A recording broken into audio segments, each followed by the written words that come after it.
예수님을 처음 믿을 때 모든 것이 새롭고 낯섭니다. 예배당도 낯설고 교회 문화도 익숙하지 않습니다. 성도님들을 부를 때 직분을 부르거나 형제 자매라고 부른 것이 처음에 어색합니다. 일요일을 주일이라고 하는 것도 그렇고 헌금도 부담스럽습니다. 예수님을 처음 믿는 사람은 모든 것이 어색하고 낯섭니다. 하지만 무엇보다 가장 고민이 되는 것은 예수님을 믿는 자로서 해야 할 것과 하지 말아야 할 것을 구분하는 것입니다. 내가 예수 믿는 사람인데 이것을 해야 하나 아니면 하지 말아야 하나 판단이 서지 않을 때가 있습니다. 예수 믿으면 나는 예수님을 믿는 사람이라는 정체성을 가지게 됩니다. 그리고 예수 믿는 사람으로서 살아가려고 합니다. 그래서 그런 고민을 하는 것이 자연스럽습니다. 무엇을 해야 하고 하지 말아야 하는지 고민이 될 때마다 나보다 먼저 예수를 믿는 사람에게 그리고 신앙이 좋으신 분들에게 질문합니다. 이런 때는 어떻게 하면 좋을까요? 근데 쉬운 문제는 쉽게 결정할 수 있지만 어려운 문제는 서로 의견이 갈립니다. 어떤 문제는 목사님들도 의견이 나누어집니다. 이럴 때 예수를 믿는 사람으로서 어떻게 행동해야 하는지 결정을 내리기가 어렵습니다. 우리가 신앙생활을 하는데 가장 중요한 기준은 바로 예수님이십니다. 예수님을 믿는 성도로서 신앙생활을 잘 하려면 예수님처럼 하면 됩니다. 예수님처럼 생각하고 예수님처럼 말하고 예수님처럼 행동하고 예수님처럼 살면 되는 것입니다. 이렇게 사는 사람을 제자라고 합니다. 예수님의 제자는 예수님처럼 되고 예수님처럼 사는 것입니다. 이런 의미에서 우리가 예수님처럼 살아가려면 어떻게 하는지 함께 나누기를 원합니다. 우리가 예수님처럼 살아가려면 수많은 것들을 이야기할 수 있지만 오늘 본문 중심으로 몇 가지를 함께 나누고자 합니다. 첫째, 자비를 베풀어야 합니다. 우리가 예수님처럼 살아가려면 자비를 베풀어야 합니다. 예수님께서 이 땅에 오셔서 살아가실 때 예수님은 인자하시고 자비를 베푸셨습니다. 우리도 예수님의 제자로서 자비를 베풀어야 합니다. 예수님께서 안식일에 제자들과 함께 밀밭 사이를 지나가셨습니다. 요즘은 대체로 도로를 넓고 반듯하게 만듭니다. 하지만 고대에는 길이 좁고 구불구불했습니다. 요즘은 사람도 도로를 다니지만 주로 차들이 다닙니다. 그래서 길을 만들 때도 차 중심으로 도로를 만듭니다. 고속도로를 만들어서 차들이 신속하게 움직일 수 있도록 합니다. 하지만 우리나라도 100년 전만 하더라도 교통수단이 많지 않았습니다. 말을 타거나 속아 끄는 수레를 타고 다녔습니다. 대부분의 사람들은 주로 걸어서 이동을 했습니다. 예수님 당시에도 주로 사람들이 걸어서 이동을 했습니다. 그러다 보니 사람들이 다니는 길이 좁고 구불구불했습니다. 그래서 밀밭 중간을 통과하거나 밀밭 가로 지나다녔습니다. 예수님께서 제자들과 함께 밀밭 가운데로 지나가셨습니다. 그때 제자들이 배가 고팠는지 이삭을 잘라가지고 먹었습니다. 바리새인들이 이것을 보고 있다가 예수님께 시비를 겁니다. 당신의 제자들이 안식일에 하지 못할 일을 하나이다. 바리새인들은 율법을 철저하게 지키는 사람들이었습니다. 그들은 율법을 철저히 지키는 사람이 경건한 사람이라고 생각을 하고 의로운 사람이라고 생각을 했습니다. 그래서 안식일에 지켜야 할 규칙들을 39가지를 정해놓았습니다. 하나님께 정하신 것이 아니라 그들 나름대로 정한 것입니다. 안식일은 하나님께서 안식을 하도록 하셨습니다. 안식일에는 일을 하지 말라고 하셨습니다. 그래서 바리새인들은 안식일에 일에 해당되는 것들을 정해서 안식일에 하지 말아야 하는 것들을 39가지를 정해놓았습니다. 평소 같으면 남의 밀밭을 지나가다가 밀이삭을 조금 뜯어서 먹어도 됩니다. 하지만 문제는 제자들이 안식일에 그렇게 하였다는 것입니다. 바리새인들이 볼 때 제자들이 안식일에 밀 이삭을 잘라 먹은 것은 심각한 문제였습니다. 밀 이삭을 자른 것은 추술한 것이고 손으로 밀 이삭을 비빈 것은 타작을 한 것이고 그리고 껍질을 입으로 후 불어가지고 날려버리는 것은 탈곡에 해당이 되었습니다. 그런 일들은 안식일에 해서는 안 되는데 그런 일을 했다는 것입니다. 그래서 바리새인들이 예수님께 따집니다. 이런 제자들의 행위를 자세하게 볼 정도로 그들은 평소에 눈을 부릅뜨고 지켜보고 있었습니다. 이에 대해서 예수님께서 바리새인들이 무언가 잘못 생각하고 있다는 것을 세 가지 예를 들어서 말씀하십니다. 하나는 다윗의 예를 드십니다. 다윗이 자기를 죽이려고 하는 사울왕을 피해서 도망갈 때 노베에서 제사장이 먹는 진설병을 먹었습니다. 제사장들이 안식일마다 12개의 진설병을 하나님께 드렸습니다. 매 안식일마다 그것을 교체를 했는데 이전에 있던 진설병은 제사장들만 먹을 수가 있었습니다. 율법에 의하면 다른 사람은 먹어서는 안 되었습니다. 그런데 다윗이 그 진설병을 먹었다는 것입니다. 그런데도 다윗은 하나님으로부터 처벌받지 않았습니다.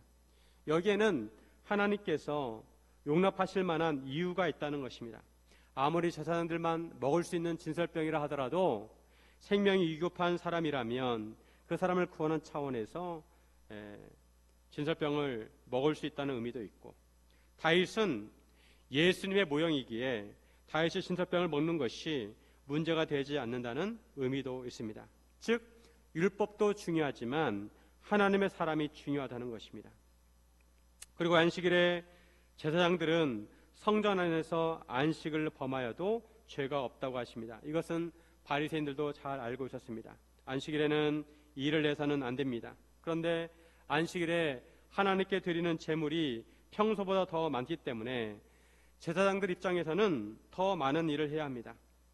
안식일에 쉬어야 하지만 제사장들은 쉬지 않고 일을 한다는 것입니다. 그렇다고 제사장들이 죄를 짓는 것이 아니라 죄가 없다는 것입니다. 그러시면서 예수님께서 말씀하시기를 성전보다 큰 이가 여기 있다고 하십니다. 예수님께서는 진실을 말씀하셨습니다. 성전은 하나님께서 임재하는 곳이고 예수님께서는 참 하나님이십니다. 그러기에 예수님께서는 성전보다 더 크십니다. 예수님은 제사장들보다 더 크십니다. 그리고 예수님의 제자들도 왕같은 제사장들입니다. 그러기에 제자들이 밀 이삭을 잘라서 먹어도 문제가 될 것이 없다는 것입니다. 그런데 이 말씀을 바리새인들이 듣기에는 거북했습니다. 예수님께서 성전보다 더 크다는 말씀은 예수님께서 하나님을 모독하는 말로 들렸습니다. 신성 모독으로 생각을 했습니다. 하지만 예수님께서는 율법이 아니라 새 언약을 주시러 오신 하나님이십니다. 바리새인들이 예수님을 몰라봐서 오해를 한 것입니다. 그리고 예수님께서 구약의 선지자들의 말씀을 인용하십니다. 7절 말씀 다 같이 한번 읽겠습니다. 나는 자비를 원하고 제사를 원하지 아니하노라 하신 뜻을 너희가 알았더라면 무지한 자를 정죄하지 아니하였으리라. 나는 자비를 원하고 제사를 원하지 아니하노라. 이 말씀은 구약의 여러 군데에 나오는 말씀입니다. 대표적으로 호세아 6장 6절 말씀입니다. 바리새인들도 이 말씀을 잘 알고 있었습니다. 하나님께서는 마음이 담기지 않는 형식적인 제사보다 자비를 원하신다고 하십니다. 하나님을 진심으로 사랑하지 않고 하나님의 율법을 어기면서 제사만 드리면 된다는 이스라엘 백성들의 제사를 받지 않으신다는 것입니다. 진정으로 하나님께 원하시는 것은 하나님과 이웃을 진심으로 사랑하고 자비를 베푸는 것입니다. 즉 율법의 내용을 표면적으로 이해하는 것보다 그 의미를 알아야 한다는 것입니다. 율법을 지키는 것도 중요하지만 그 율법에 담겨있는 의미를 이해하고 행하는 것이 더 중요하다는 것입니다. 예수님께서는 안식일의 주인이라고 하십니다. 인자는 안식일의 주인이니라. 인자는 예수님을 의미합니다. 안식일을 하나님이신 예수님께서 만드셨습니다. 사람을 위해서 안식일이 있는 것이지 안식일을 위해서 사람이 있는 것이 아닙니다. 이처럼 예수님과 바리새인과의 논쟁에서 알 수 있는 것은 바리새인들은 여러 규칙들을 만들어 가지고 백성들에게 무거운 짐을 지웠다는 것입니다. 반면에 예수님의 짐은 쉽고 가볍다는 것을 알 수가 있습니다. 예수님께서는 자비를 행하기를 원하십니다.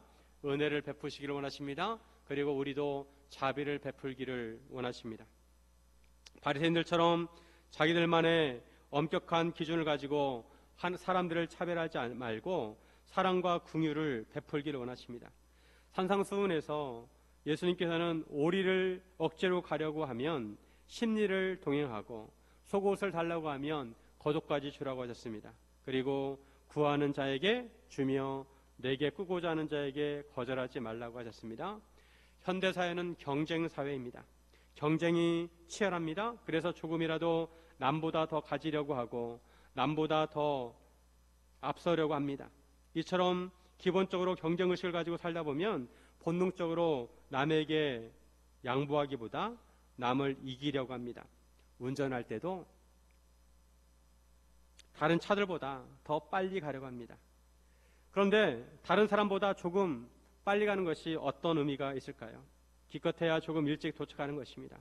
우리가 예수님의 말씀을 따라 다른 사람에게 자비를 베풀고 배려하는 것이 중요합니다. 예수님께서는 그것을 더 중요하게 여기십니다.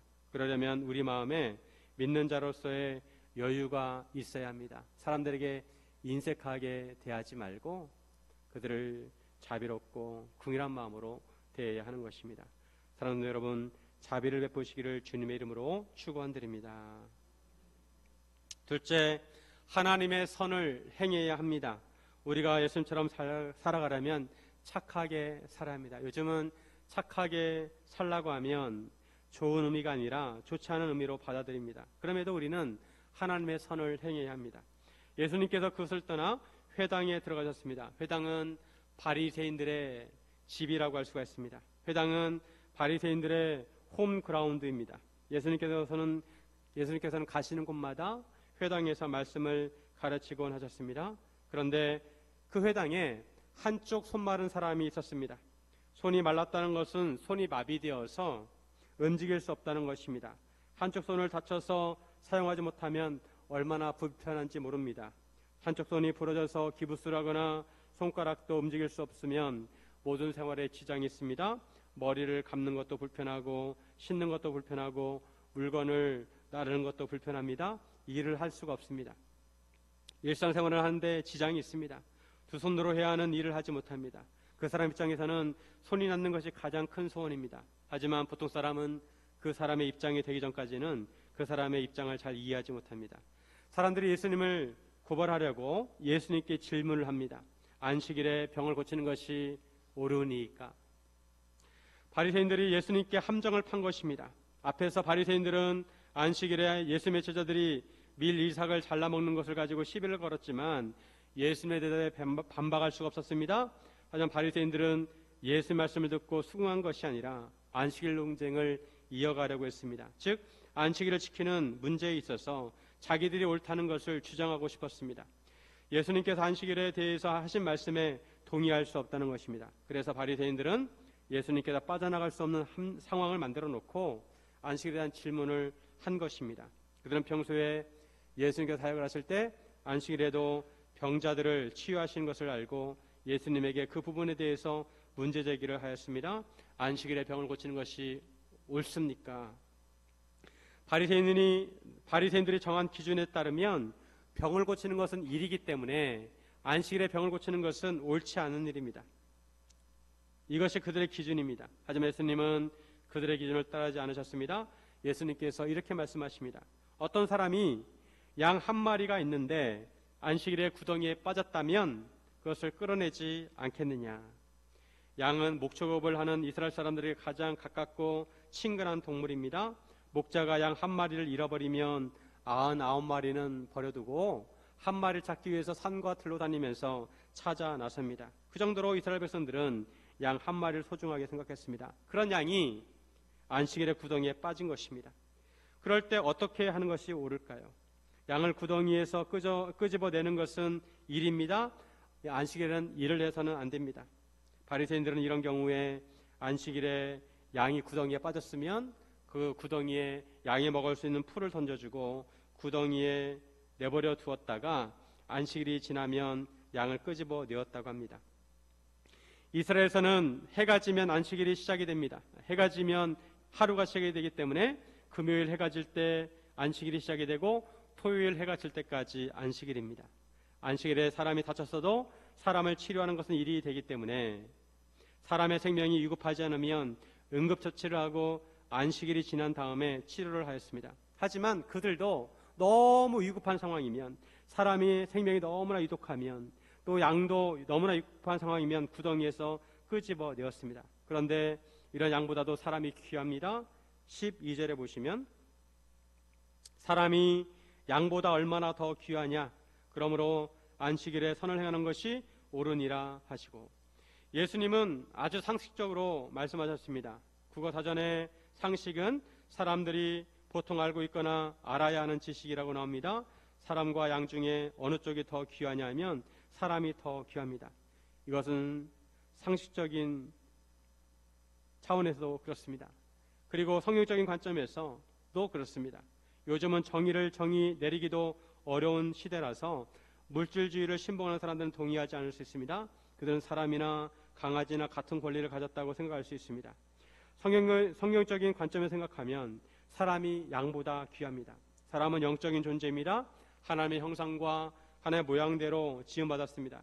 사람은 죽으면 그 영혼이 하나님께로 가지만 동물은 영적인 존재가 아니라서 죽으면 그저 흙으로 돌아갑니다.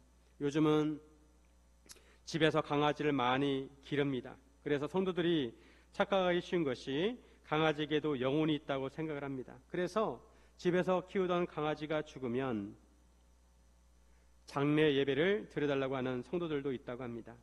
천국에 가면 그 강아지를 만날 수 있다고 생각합니다. 하지만 이런 생각은 성경적이지 않습니다. 강아지는 영혼이 없습니다. 물론 워낙 강아지와 가깝게 지내다 보니 감정적으로 힘들 수 있습니다. 그럼에도 우리는 성경적으로 생각해야 합니다. 상식적으로도 사람이 양보다 더 귀합니다. 예수님께서도 그렇게 말씀하셨습니다. 안식일에 양이 구덩이에 빠져서 위급한 상황이 있으면 당연히 안식일을 하더라도 사람을 구해야 한다는 것입니다. 왜냐하면 사람의 생명이 그만큼 소중하기 때문입니다. 그리고 그렇게 하는 것이 선을 행하는 것이라고 말씀합니다. 그런데 바리새인들은 율법을 이상하게 해석을 하고 꼬아놓아서 사람의 생명을 당연히 구해야 하는 상황에서도 사람의 생명을 방치한다는 것입니다. 그래서 우리가 하나님의 말씀을 어떻게 이해하고 해석하느냐가 중요합니다. 성경을 잘못 해석하고 이해하면 잘못된 행동을 할 수가 있습니다. 우리가 예수님처럼 성경을 이해하고 생각하려면 성령님의 도우심을 받아야 합니다. 예수님께서는 바리새인들이 함정을 파놓은 것을 아시면서도 손 마른 사람에게 손을 내밀라고 하셨습니다. 그가 손을 내밀자 그 손이 회복이 되어서 온전하게 되었습니다. 비로소 그의 소원대로 두 손을 자유롭게 사용할 수 있게 되었습니다. 예수님께서 그 사람을 치유하여 주셨습니다. 예수님께서 바리새인들의 주장과 배치되는 행동을 하신 것입니다. 이것을 보고 바리새인들은 나가서 어떻게 예수님을 죽일까 의논을 합니다. 예수님은 안식일 하더라도 병을 치유하시고 생명을 살리심으로 선을 행하셨습니다. 그런데 바리새인들은 어떻게 하면 예수님을 죽일까 의논하면서 악을 행했습니다. 그것도 거룩한 안식일에 그들은 악한 생각을 하였습니다. 어떤 것이 선이고 어떤 것이 악인가 이것을 정하는 것이 정의입니다. 정의는 어떤 것이 옳은 것이고 어떤 것이 그른 것인지를 가르는 기준입니다. 하버드 대학교 마이클 샌델 교수의 정의란 무엇인가라는 책은 우리나라의 베스트셀러였습니다. 이 책에는 정의를 정의하기가 쉽지 않다는 것을 보여주고 있습니다. 이념과 주의에 따라 정의가 달라진다는 것을 보여주고 있습니다. 기차가 오는 줄도 모르고 어떤 사람이 기차 선로를 혼자 따라 걷고 있었습니다. 그럴 경우 기관사는 어떻게 해야 할까요? 그냥 지나가야 할까요? 아니면 멈춰야 할까요?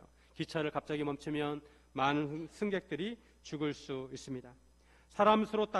정의를 사람수로 따지면 한 사람이 죽는 것이 많은 사람이 죽는 것보다 나을 수 있습니다. 하지만 그 사람이 그 나라의 최고 지도자라면 어떻게 해야 할까요?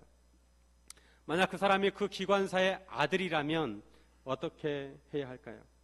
선과 악을 정하는 기준은 사람에 따라 다를 것입니다. 자본주의 사회에서는 경제적인 논리로 선악을 판단합니다. 사람들이 경제적 이익이 많이 나면 선이고 손해를 보면 악이라고 생각합니다. 하지만 우리는 하나님의 기준을 가지고 선과 악을 정의합니다. 하나님께서는 생명을 소중하게 여기시고 천하보다 귀하게 여기십니다. 예수님께서는 선하신 분은 오직 하나님 한 분밖에 없다고 하셨습니다. 그래서 우리는 하나님께서 보시기에 선한 것을 행해야 합니다. 우리가 하나님의 선을 행하려면 예수님처럼 하나님 말씀에 순종해야 합니다. 예수님께서는 자기 생각을 주장하지 않으시고 하나님 아버지 말씀에 순종하셨습니다. 우리가 하나님 말씀에 순종하는 것이 선을 행하는 것입니다. 우리는 하나님의 기준으로 선을 행해야 합니다. 착한 일을 해야 합니다. 사랑하는 여러분, 하나님의 선을 행하시기를 주님의 이름으로 축원드립니다. 셋째, 예수님을 바라보아야 합니다. 해바라기는 해가 있는 쪽을 바라본다고 해서 해바라기라고 합니다. 우리는 주바라기가 되어야 합니다. 주님을 바라보는 성도가 되어야 합니다. 우리는 항상 예수님을 바라보아야 합니다. 예수님께서는 이 세상에 하나님의 종으로 오셨습니다. 하나님의 보내심을 받아 오셨습니다. 그래서 하나님의 말씀에 순종하고 하나님의 종으로 사역을 하셨습니다. 예수님께서 바리새인들의 시비에도 안식일에 손 마른 자를 고치신 것은 예수님께서 의롭다는 것을 보여주신 것입니다. 예수님께서 그것을 떠나시자 많은 사람들이 예수님을 따랐습니다. 사람들이 느끼기에도 예수님께서 옳다는 것입니다. 특히 병자들이 예수님을 따랐습니다. 예수님께서는 그들의 병을 다 고쳐주셨습니다. 하지만 예수님께서 그들에게 말씀하시기를 자기를 나타내지 말라고 하셨습니다. 이렇게 하신 것은 예수님의 사역에 방해가 되기 때문입니다. 예수님께서는 장차 십자가를 지시합니다. 물론 병자를 치유하는 사역도 하셔야 하지만 그것보다 십자가 사역이 우선입니다. 그리고 사람들이 예수님을 단지 병으로 고치는 분으로 생각해서는 안 되었습니다. 한편으로 예수님께서 사람들에게 슈퍼스타가 되기를 원치 않으셨습니다. 많은 사람들은 사람들이 자기를 바라봐주고 사람들에게 인기를 얻기를 원합니다. 하지만 예수님은 사명 중심의 삶을 사셨습니다. 사람들로부터 영광받기를 원치 않으셨습니다. 오직 하나님 아버지의 영광만을 위해서 사셨습니다. 즉 예수님께서는 보냄받은 하나님의 종으로 사셨습니다. 오늘 본문 18절부터 21절까지 이사야 42절 말씀을 인용하고 있습니다. 마태복음을 기록한 마태가 이런 하나님의 예수님의 사역에 대해서 설명한 구절입니다. 이사야 42장은 여호와의 종에 대한 예언의 말씀입니다. 이 예언의 말씀대로 예수님께서 하나님의 종으로 사역을 하셨고 예언을 성취하셨다는 것입니다. 예수님께서 여호와의 종으로 오셨고 그에 맞게 사역을 하셨다는 것입니다. 예수님께서 병자를 치유하시고 자기를 나타내지 말라고 하신 것은 이사야 예언의 말씀을, 오늘 본문에 나오는 이 이사야 예언의 말씀을 성취하신 것입니다. 18절에 보시면 보라, 내가 택한 종 곧 내 마음에 기뻐하는 바 내가 사랑하는 자로다. 내가 내 영을 그에게 줄 터이니 그가 심판을 이방에 알게 하리라.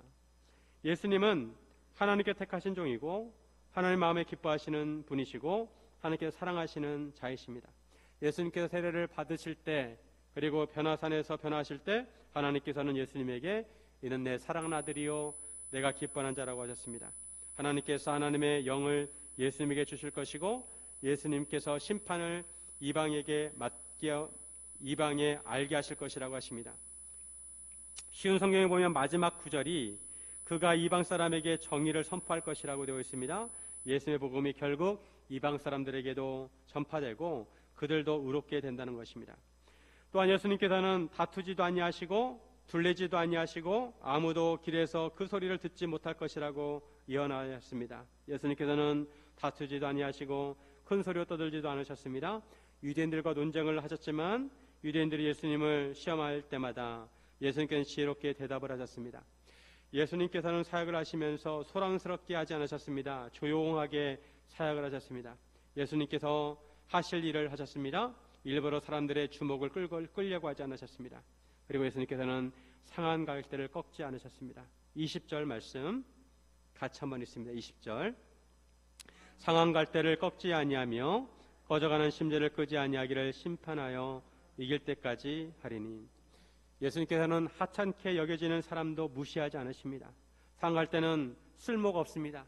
갈대밭에는 갈대가 천지입니다. 그래서 상한 갈대를 꺾어서 버려도 상관이 없습니다. 이것이 인간의 생각입니다. 하지만 예수님께서는 그렇지 않다고 하십니다. 상한 갈대도 그대로 놔두십니다. 꺼져가는 불도 심지를 끄지 않으십니다. 이제 곧 기름이 없어서 불이 꺼질 것 같은데도 그대로 놔두십니다. 숨을 헐떡거리며 이제 곧 숨이 넘어갈 것 같은 사람도 그대로 놔두십니다. 예수님께서는 아주 하찮은 생명도 아끼시고 귀하게 여기십니다. 그래서 사람들이 손가락질하는 죄인들과 가까이 하셨습니다. 그들도 귀중한 생명이라는 것입니다. 바리새인들이 볼 때 그들은 다 돌에 맞아 죽어야 하는 존재들이었습니다. 하지만 예수님께서는 인간이 생각하기에 죽어마땅한 존재도 귀하게 보시고 살기를 바라셨습니다. 가늠하다가 잡혀온 여인에게도 그를 정죄하지 않으시고 예수님은 그를 용서해 주셨습니다. 이것이 예수님의 마음입니다. 예수님께서는 이 세상에서 아무도 들여다보지 않는 사람도 소중히 여기십니다. 우리는 사람을 함부로 판단해서는 안 됩니다. 우리와 관점이 다르고 우리 눈에 별 볼 일 없는 사람처럼 보여도 하나님께서는 그 영혼을 귀하게 보시고 귀하게 여기십니다. 악인도 살기를 바라십니다. 예수님께서는 생명의 끝자락도 사랑하십니다. 에스겔 16장 6절 보시면 내가 내 곁으로 지나갈 때 내가 피투성이가 되어 발짓하는 것을 보고 내게 이르기를 너는 피투성이라도 살아있으라. 다시 이르기를 너는 피투성이라도 살아있으라 하고, 이스라엘은 아주 보잘것없는 피투성이 같은 존재였지만 하나님께서 그들을 불쌍히 여기시고 그들을 돌보시고 기름을 바르시고 영화롭게 하셨습니다. 그래서 왕후의 지위에 오르게 하셨습니다. 버림받은 존재를 아주 존귀한 존재로 되게 하셨습니다. 이것이 예수님께서 우리를 찾아오신 목적입니다. 예수님께서는 한 생명도 소홀히 여기지 않으십니다. 예수님께서 이처럼 하나님 아버지의 보내심을 받은 하나님의 종으로 사신 것은 소망없는 우리에게 소망을 주시기 위해서입니다. 빛이 없는 우리에게 빛을 주시기 위해서입니다. 예수님께서는 이방의 빛으로 오셨습니다. 유대인들은 하나님의 선택을 받고 하나님의 율법을 받았다고 자부심이 대단했습니다. 하나님께서 이스라엘 백성에게 바라시는 것은 그들을 통해서 하나님의 이름이 온 세상에 전파되는 것이었습니다. 하지만 유대인들은 오히려 이방인들을 차별하고 무시했습니다. 오직 자기들만이 하나님의 선택을 받았다고 생각하고 이방인들은 지옥의 불쏘시개라고 생각을 했습니다. 하나님의 뜻을 몰라도 너무 몰랐습니다. 하나님의 마음을 알지 못했습니다. 유대인들은 손가락으로 달을 가리키면 달을 바라보아야 하는데 달은 보지 않고 손가락 끝만 바라보았습니다. 하나님께서 손가락으로 무엇을 가리키는지 보아야 하는데 그 방향을 보지 않고 손가락 끝만 보았습니다. 하나님께서는 이런 상황에서 예수님을 보내셨습니다. 예수님께서는 하나님의 종이 되어 이스라엘이 이루지 못했던 하나님의 사명을 이루셨습니다. 예수님께서는 모든 사람에게 빛이 되셨습니다. 21절에 또는 이방인들이 그의 이름을 바라리라 함을 이루려 하심이니라. 이방 사람들이 예수님의 이름에 소망을 둔다는 것입니다. 예수님의 이름에는 소망이 있습니다. 그래서 우리는 예수님의 이름으로 살아야 합니다. 기도할 때도 예수님의 이름으로 기도합니다. 예수님께서는 우리의 구원자이실 뿐만 아니라 우리의 중보자이시고 구원자이십니다. 보혜사이십니다. 예수님께서는 우리를 위해서 죄와 사망으로부터 구원하셨고 지금도 우리를 위해서 기도하시고 우리를 변호해 주시고 우리를 인도하십니다. 그러기에 예수님께서는 우리의 소망이십니다. 사방으로 우겨쌈을 당하여도 예수님을 바라보면 소망이 있습니다. 길이 보이지 않아도 예수님을 바라보면 예수님에게 소망이 있습니다. 그래서 우리는 인생을 살아갈 때 항상 예수님만 바라보아야 합니다. 예수님을 바라보고 산 사람들은 그 삶이 아름답습니다. 끝까지 예수님만 바라보고 산 사람들은 아름답습니다. 얼마 전에 12월 29일 날 지미 카터 미국 대통령이 돌아가셨습니다. 100세에 돌아가셨습니다. 어떤 사람이 추도사에 지미 카터 대통령을 하나님과 국민의 충성스러운 종이라고 하였습니다. 지미 카터 대통령은 평생 주일학교 교사로 섬긴 것으로 유명합니다. 미국 대통령은 4년 했지만 그는 평생 동안 자기가 다니던 조지아주에 있는 플레인스 마라나타 침례교회를 섬겼습니다. 많은 사람들이 지미 카터 대통령을 존경합니다. 그 이유는 그의 변하지 않는 신앙기억 때문입니다. 지미 카터 대통령은 한결같이 예수님을 바라보는 사람이었습니다. 정치를 할 때도 믿음을 저버리지 않았습니다. 우리나라에 방문했을 때 박정희 대통령을 전도하려고 했다고 합니다. 평생 140명을 전도했다고 합니다. 우리나라에도 전도하는 대통령이 나왔으면 좋겠습니다. 우리가 예수님처럼 살아가려면 예수님을 바라보아야 합니다. 예수님께서 우리의 소망이시기 때문입니다. 문제가 있을 때만 바라보는 것이 아니라 평소에도 예수님을 바라보아야 합니다. 항상 예수님을 바라보아야 합니다. 예수님께서는 배고픈 자들에게 소망이 되셔서 오병이의 표적을 행하셨고 병든 자에게 소망이 되셔서 그들을 치유해 주셨습니다. 죽은 자들에게 소망이 되셔서 그들을 살리셨고 죄인들에게 소망이 되셔서 십자가를 지셨다가 3일 만에 부활하셨습니다. 예수님께서 우리에게 인생에서 가장 큰 걱정과 근심이 있더라도 우리의 소망이 되십니다. 하나님께서는 예수님을 통해 우리에게 소망을 주셨습니다. 히브리서 6장 19절 말씀 같이 한번 읽습니다. 우리가 이 소망을 가지고 있는 것은 영혼의 닷 같아서 튼튼하고 견고하여 휘장 안에 들어가나니. 다시 한번 읽습니다. 우리가 이 소망을 가지고 있는 것은 영혼의 닷 같아서 튼튼하고 견고하여 휘장 안에 들어가나니. 우리가 예수님을 믿고 하나님의 소망을 갖고 사는 것은 영혼의 닷 같아서 튼튼하고 견고하다는 것입니다.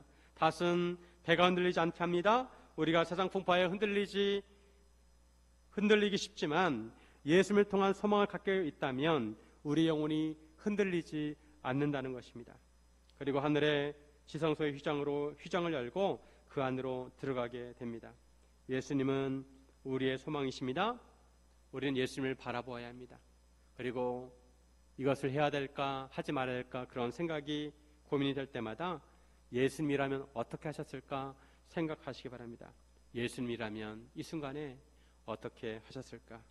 사랑하는 성도 여러분, 항상 예수님께 소망을 두고 항상 예수님을 바라보므로 예수님처럼 사시기를 주님의 이름으로 축원드립니다.